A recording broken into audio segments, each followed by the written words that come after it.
We talked about the setback that the Cubs suffered yesterday. Yeah. We're talking about Shota Imanaga because in the 6th inning, that is when it reared its ugly head. Shota was trying to make sure the Cubs were able to turn 2 on Christian Yelich. Yelich fleet of foot. Shota, not necessarily as much, but you saw him pull up lame right there. And now he's going to head to the 15-day IL. He has been diagnosed left hamstring strain. So here's Craig with more on Shota's setback.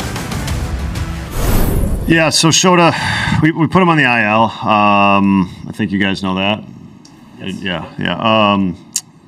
And he'll see Dr. Grizz at, I don't know, closer to game time. We did do imaging, waiting for Dr. Grizz to take a look at it and go over it with Shota, and then we'll have a better idea. But, after, the way he walked off the field, we knew, it was going to be an IL. So we'll get some information later and go from there. Yeah. You plan on kind of pushing the rotation decision? Yeah, I mean, look, we're talking about Saturday and it's Tuesday or it's Monday, so we haven't made any decisions about that at this point. I really don't think we have to make a decision until the off day.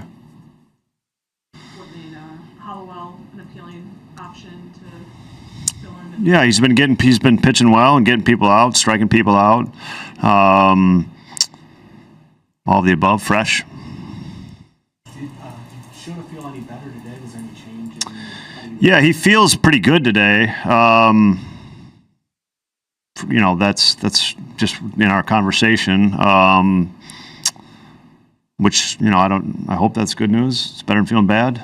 But I don't want to. I think we got to let the doctor look at him and let the imaging kind of guide us here. You talked about doing anything possibly different with Horton in case you decide you need him at that point? Well, Cade pitched yesterday, so there's nothing going on with him for a couple days. So he's an option. Is flexing stretched out in a way that he might be an option as well? Yeah, absolutely. He's stretched out, yeah. It's like, why wouldn't it be Horton? Is there any sort of what's kind of the back and forth internally as you guys play? Yeah, I mean, I think how we want to pitch that day is, I think we have options of how we want to decide to do that day. Yeah. Against the Mets in particular, or just kind of the state of pitching? Yeah, against the Mets. Yeah. Yeah, we got an off day on Thursday. We got some length in our bullpen, so we've got some ways to attack that game if we want to choose to do it differently. Yeah, those baked-in Thursday off days are certainly a savior for Craig and this Cubs pitching staff. He said there's options that will be based on daily needs. So how big of a blow could this be for the Cubs rotation and for Shota Imanaga in general? How big? Yeah. I don't think it's really that big. I don't think you have to panic that quick. Okay. I think when you look at the bullpen, as Craig alluded to, you have some guys down there, and Keller, who's started before, Drew Pomeranz, who's been in that role before. So you have some options with a couple of days off. We won't get into the schedule in a minute.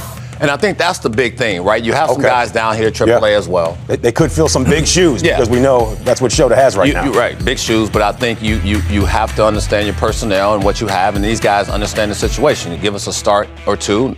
We don't know how long it's going to be for Shota. I think that's, when you talk about 15 days, you never know how guys feel. Okay. Right? So we looked at Javier Assad when he was going through his situation, had oblique, now you're on the 60-day. So you just don't know how guys come back from certain, injuries. This one has been around for a little bit. We had his last start in Pittsburgh. So you have to make sure he's A-OK. Mentally he has to be strong.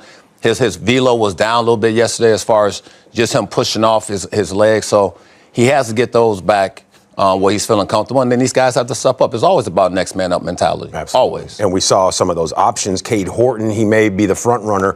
You take a look at what he's been able to do. Yeah. 6 innings, 1 run allowed in his last 2 starts down on the farm. Is it time that when the phone rings, Cade Horton says, okay, I'll be wherever you need me to be, Jed? Yeah. Well, I mean, you definitely going to show face. But I think the big thing, Cole, and we talked about it yesterday, well, at least he's hot, right? He's hot. He's feeling good. Confident. He's confident. His fastball, Lance gave us some nuggets, sitting at 96. He was at 94 last season, so it's a 2-mile-an-hour uptick. He's added a sinker to help against right-hander hitters. So all these things, and if I look at this and I say, Cole, to you, do we want to have him in New York? I know at some point in his career he's going to have to pitch in New York. I get it. But if you're coming up for your first start, which will be his time to go back out there on the bump, would you want the Mets or would you have him for the Marlins or the White Sox?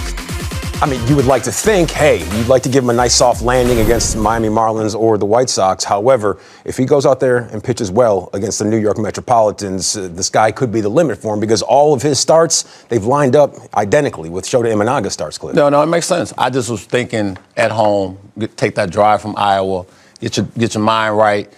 Look, listen, you don't take anybody lightly, but the Marlins and the White Sox come in to town here in Chicago in front of the hometown fans. Like, I just feel that's a little bit better than going to New York. But like I said, you're going to have to pitch against Juan Soto and Pete Alonso at some point. Well, good point. And what kind of confidence boost would that give him if he does indeed get the call and he has to go head-to-head with the New York Mets? Because his last 6 starts, 29 innings, a 1.24 ERA. He's dialed in, and no time seems better than right now. I always say you get a guy when he's hot.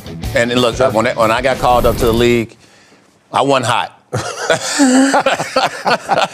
You know what I'm saying? And you just don't know how you're gonna feel, right? You're hoping you feel good. You're hoping everything works out. Even when you look at trades, when you make a trade and you get guys on your roster, you're hoping they're doing exactly what they need to be doing at that particular time to get there, because you can get the name, but not the play. Okay. So you want a guy and a youngster, and Kate, if he's hot right now and you bring him up, man, you get him at the right time because he's feeling good about the ball coming out the fingertips, for sure. And a lot of people have said, well, he doesn't have enough starts down on the farm. 36 minor league starts, a 2.79 ERA. I'm not necessarily putting Cade Horton in that Paul Skeens stratosphere. No. But Paul Skeens had a very small body of work down on the farm, and we saw what he's been able to do. Yeah, I think sometimes you don't want to waste it. I think right when the guy is ready, right? Seize the day. When you know he's mature enough to handle it, when you know he's ready, and there's nothing else for him to prove down on the minors, it's time. And, and we're seeing more and more in the game where you're getting guys getting called up, and guys go, man, he ain't spend much time. Why?